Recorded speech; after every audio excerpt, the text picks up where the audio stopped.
3, 2, and 1. And we're on. Environmentalism. It's all the rage. Everybody's getting into it. Companies are getting into it, even though most of them are actually the worst polluters. Celebrities are getting into it, even though their lifestyle has absolutely nothing to do with environmentalism. They're wildly unqualified, but man, does it feel good to get involved. Whew, I'm telling you. I mean, whenever I click a like on a Facebook page, I practically feel like I myself am just saving the world. No, but that's not how that works, is it? So, first thing I'm going to do, I'm going to give everybody a recommendation. Stop listening to celebrities. Stop listening to Greta. Stop listening to everybody who claims to be some sort of savior of the environment, particularly if they're doing so and profiting from it. That's step one. Now, environmentalism is basically just the newest trend that people are using to appear virtuous even though they're just like everyone else. Now, the first corollary I'm going to put down on here, I love the environment. I absolutely do. I think that it's something that we should be concerned about. I myself spent quite a bit of time out in the islands, out in the swamps, out in the woods, out in the mountains. I have traveled to so many different climates, frozen, burning, scorching, dry, wet, everywhere. And it's very important spiritually for us, it's very important pragmatically for us. After all, we humans, we're creatures, we exist inside the biosphere. That biosphere needs to be protected. And of course, if you just throw trash all over the place, the biosphere will eventually get sick and possibly die, and that'll transfer over to us as well. So, I'm not anti-environmentalist. I am not even the slightest anti-environmentalist. I myself have cleaned up quite a few beaches. That being said, I never got a $100,000 check from the One Foundation. Then again, you know how that song and dance goes. So first off, let me go ahead and say this flat out. Many of the people like Miss Greta and all these celebrities like, I don't know, fucking Jason Momoa, what's his name? The guy who could never quite get an Oscar and then finally got one for inflicting pain on himself. Leonardo DiCaprio. All these people that are saying, oh, you know, let's all save the environment. Well, no shit. Who's against saving the environment? Who is on the other side of that political argument? Who's sitting there like, I don't know, pick a villain who's sitting there with a little placard sign saying, hey everybody, the environment needs to go. Let's get rid of the environment. No one is saying that. So when you stand up and you say, I'm for saving the environment, you may as well be the guy standing up in the middle of the room saying, hello everybody, I don't like human suffering. Yeah, no shit. Unless you're a massive sadist or some sort of crazy person, everybody loves the environment. But you know what's the biggest kick in the nuts in this entire thing? The way the people who live their lives tell other people to live their lives. Leonardo DiCaprio flying back and forth on private jets saying, we gotta fix the environment. Yeah, hey, buddy, you want to reduce anyone's carbon footprint? Reduce your own. Sell your jets. Sell your yachts. Sell your houses. Live in a little cabin in the middle of bumfuck nowhere and grow your own vegetables. Because you know what? You can do that. You've got the cash. Most people don't have the cash. Me, personally, I try to live environmentally conscious to a certain degree that I'm capable of doing so. I use reusable silverware, cups, what have you. I try not to throw things away. I try to recycle. But at the same point in time, I'm not going to browbeat some poor bastard out in the Appalachians who got laid off of his job for driving a clunker. Oh, he's driving a clunker that puts out a little bit more CO2 than the average hybrid. Who the fuck cares? That's his life. That's what he's doing. Who cares? Someone out in the Midwest likes eating a little bit more red meat that was factory farmed. I don't like factory farming, but God save me if I'm going to go over there and try to stop him from eating that extra hamburger. Fuck it. Hamburgers are delicious. And yes, factory farming, not the best. It's really not the best. The sooner we get to lab-grown 3D printed meat, the better. Because you know what? If you want super organic meat, why don't you pick up a rifle and go hunt for it? That's my position on that one. If you want organic and lab-grown's available, go out and get it yourself. Otherwise, if you're walking to the grocery store to pick up some meat, because I'm pretty sure our caveman ancestors didn't do that, you can get lab-grown. That's my position. Now, I'm going to say, because I've not made any stance on this Greta individual, but let me go ahead and say this. First off, a child who is not the most mentally stable person, admittedly, this is somebody who has come forth saying that they have been diagnosed with a mental disorder.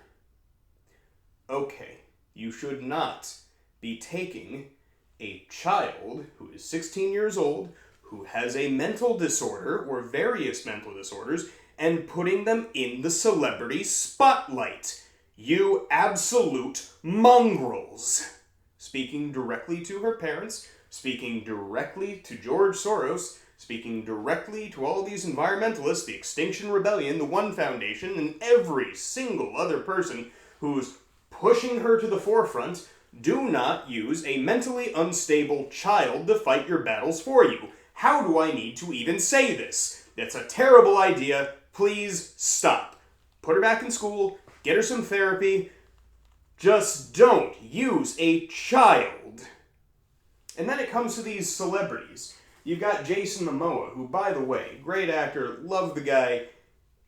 I honestly don't understand what everybody was getting angry about with the dad bod thing. He's still more jacked than most dudes in, well, I would like to say the world, but I mean, I've seen the Olympics, so at the very least, he's one of the more jacked dudes in the United States. Look at the guy.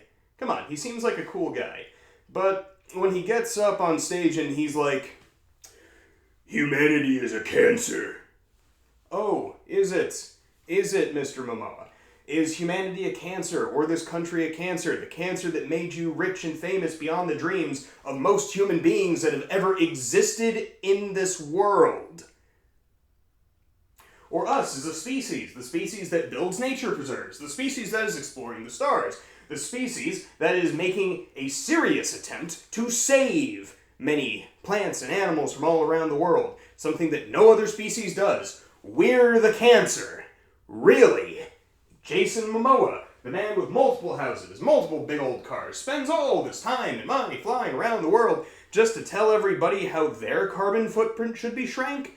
No. Absolutely not. I will not stand for that. That sort of thing really agitates me. Now, most of the time, I'm a pretty chipper guy. I go about my day and I hardly think about politics. I go into work, I take care of a couple of projects, I let everybody know the projects are done, I collect my pay, and then I come on home, have some nice dinner. And then, occasionally, I will flip on, I don't watch the news, but I'll check out a couple of different sources, talk to some friends, see what's going on in the world, do my research on it, and take a look. And what I have been seeing so far is that the people who are the least qualified to talk about the environment have been talking about the environment. We have a tremendous amount of people the world over that believe that our global policy for pollution, environmentalism, and I don't know, goddamn, our economic systems, which by the way are bafflingly complex, should all be determined by the whims and wishes of a mentally ill teenager? That does not follow. That's a terrible idea. Why would you do that? Why would anybody seriously suggest that? Apparently it makes sense to someone. A lot of someone's, in fact. And now let's go ahead and get to the celebrities again, because honestly, I don't understand celebrity worship. A lot of my friends used to have posters of celebrities up on their walls, and they're like, oh my god, this person's so cool. And I'm like, they're basically just in the most expensive drama club, right? That's their job. Like, I get it. They're attractive, they're rich, they're powerful. But, I mean, it's kind of just a quirk of our economy. In all fairness, the dude who invented the pet rock is a millionaire. I don't idolize that guy. But no, celebrities are gods to some people. So, and everyone's like, oh, the celebrities, they're being so real, they're being so emotionally convincing. Yeah, they're actors. That's what they do. That's their job. An actor's job is to realistically convey a certain emotion, thought, or, dare I say, fictional character. And you know why all these celebrities are getting on board with this? Because the studios are on board with this. You know what happens if you don't follow company policy in Hollywood? You get blacklisted. And then you don't get to work anymore. And then you lose all that money, and all that fame, and all that notoriety. And guess what? That can be crushing to a person. Or what happens if you speak with someone who's blacklisted? What do you think happens then? You join them in prison. Metaphorically, but you join them in the blacklisting.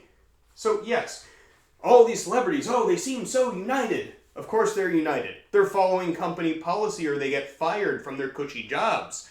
Oh, all these celebrities, they seem so genuine. Of course they seem genuine.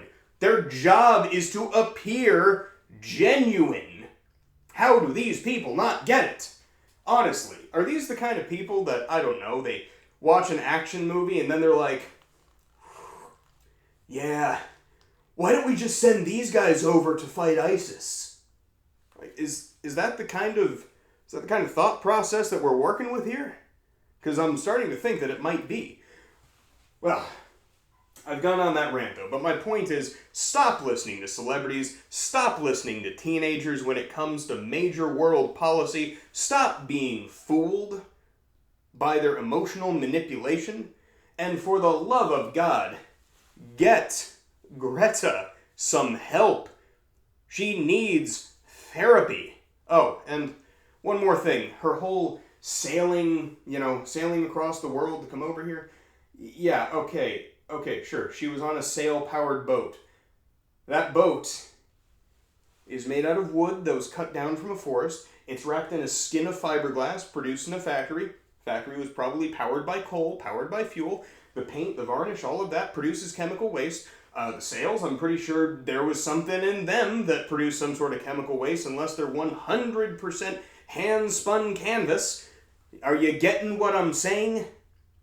When you throw people in front of the camera and say, we need to protect the environment and you need to stop being so wasteful, then you might want to pick somebody who's a little less wasteful. Stop listening to celebrities, stop panicking about the environment, and please stop using child soldiers in the political arena.